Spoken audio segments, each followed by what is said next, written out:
సెయ్యి పట్టాలని నల్లని సీకట్లో ఒకదాన్నే కూసున్న దిక్కులేని పచ్చినయ్యి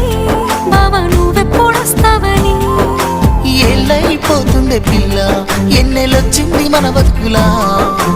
ఏలైపోతుండే పిల్ల ఏలు వట్టంగా వస్తున్నాయా